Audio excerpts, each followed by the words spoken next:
ఓం శ్రీ మాత్రే నమః ఛానలుకి స్వాగతమండి. మంచం మీద ఉన్నవారిని కూడా బ్రతికించే ఆకు ఇది. అయితే ఆ ఆకు ఏంటి? అలాగే ఆ ఆకులో ఎటువంటి ఔషధ గుణాలు ఉంటాయి? ఆ ఆకు మనకు ఎన్ని విధాలుగా ఉపయోగపడుతుంది?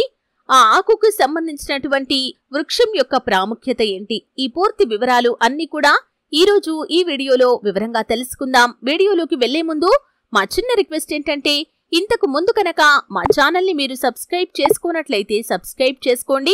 అలాగే పక్కనే ఉన్న గంట సింబల్ మీద ఆల్ అప్డేట్స్ ని క్లిక్ చేయండి. ప్రకృతి అనేది మనకు ఎన్నో రకాల వరాలను ప్రసాదించింది అని చెప్పడంలో ఎటువంటి అతిశయోక్తి లేదు.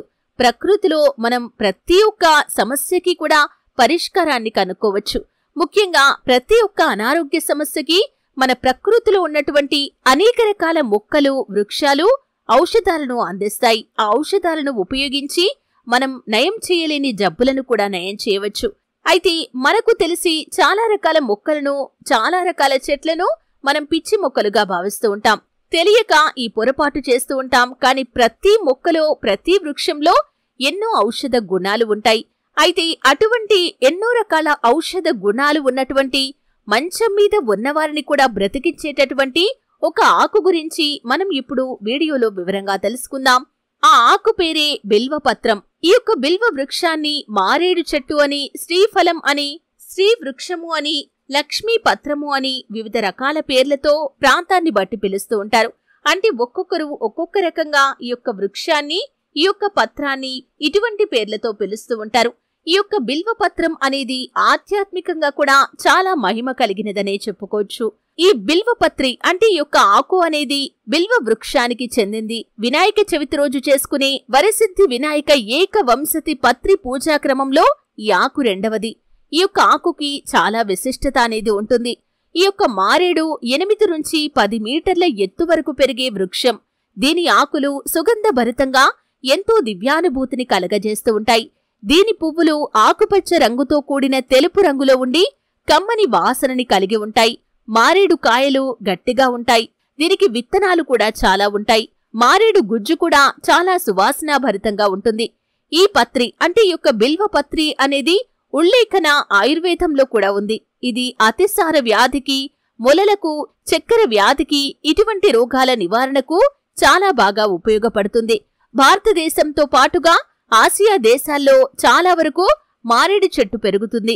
ఈ పత్రి యొక్క ఔషధ గుణాలు చాలా ఎక్కువగా ఉంటాయి. అతిసార వ్యాధికి దీని పండ్ల నుంచి రసాన్ని తీసి మందును తయారు చేస్తారు. అలాగే మొలలకి కూడా ఈ యొక్క వృక్షం అనేది మంచి ఔషధమనే చెప్పుకోవాలి.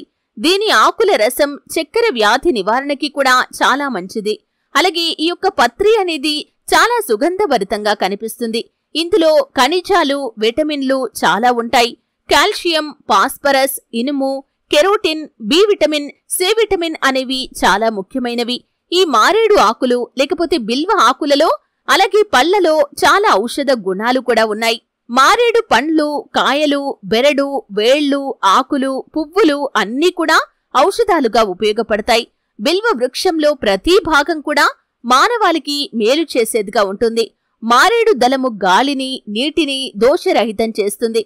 మారేడు పండ్లు, కాయలు, బెరడు, వేళ్లు, ఆకులు, పువ్వులు అన్నీ కూడా ఔషధాలుగా ఉపయోగపడతాయి. అతిసార వ్యాధికి దీని పండ్ల రసం చాలా మంచి మందు. ఆయుర్వేదంలో వాడేటటువంటి దశమూలంలో కూడా దీని వేరు అనేది ఒకటి. అలాగే బిల్వ ఆకులు జ్వరాన్ని కూడా తగ్గిస్తాయి. బిల్వ ఆకుల కషాయం తీసి అవసరం మేరకు కొంచెం తేనె చుక్కలు కలిపి తాగితే జ్వరం కూడా తగ్గుముఖం పడుతుంది. కడుపులోని, పేగులలోని పుండ్లు తగ్గించే శక్తి కూడా ఈ బిల్వ ఆకులకు, ఫలాలకు ఉంది. మలేరియాను తగ్గించే గుణం ఈ బిల్వ ఆకులకి, ఫలాలకి ఉంది. బిల్వ ఫలం నుండి రసం తీసి దానికి కొద్దిగా అల్లం రసం కలిపి తాగితే రక్త సంబంధిత ఇబ్బందుల నుండి ఉపశమనం కలుగుతుంది. అలాగే బిల్వ వేరు, బెరడు, ఆకులను ముద్దగా నూరి గాయాల మీద అద్దితే త్వరగా మానిపోతాయి. క్రిమి కీటకాల విషానికి కూడా ఈ యొక్క బిల్వ వృక్షం అనేది విరుగుడుగా పనిచేస్తుంది. ఈ మారేడు పండ్ల వాసన చాలా ఆహ్లాదకరంగా ఉంటుంది. ఇది శరీరానికి చల్లదనాన్నిచ్చే గుణాన్ని కలిగి ఉంటుంది. అలాగే విరేచనాకారిగా కూడా పనిచేస్తుంది. సగం పండిన పండు జీర్ణ శక్తిని కూడా పెంచుతుంది. బాగా పండిన పండులోని గుజ్జు రోజూ తింటే కనుక దీర్ఘకాలికంగా మలబద్ధక సమస్యతో సతమతమయ్యే వారికి ఎంతగానో ఉపయోగపడుతుంది. అలాగే మారేడు గుజ్జుని పాలు, పంచదారతో కలిపి తీసుకుంటే వేసవి పానీయంగా కూడా బాగుంటుంది. ప్రేవులను శుభ్రపరచడమే కాకుండా వాటిని శక్తివంతంగా కూడా తయారు చేస్తుంది. మారేడులో ఉన్న విచిత్రం ఏమిటంటే బాగా పండిన పండు విరేచనాకారిగా ఉపయోగపడితే సగం పండిన పండు విరేచనాలు ఆగటానికి ఉపయోగపడుతుంది. జిగురు విరేచనాలు అవుతున్నా సగం పండిన మారేడు పండు తింటే ఎంతగానో ఉపకరిస్తుంది. విరేచనాలు తగ్గటానికి గుజ్జుగా కంటే ఎండపెట్టి పొడిగా చేసింది బాగా ఉపకరిస్తుంది. అలాగే మారేడు ఆకుల కషాయాన్ని కాచుకొని తాగితే హైపవర్ ఎసిడిటీ లాంటి గ్యాస్ట్రిక్ సమస్యలు కూడా తగ్గుతాయి.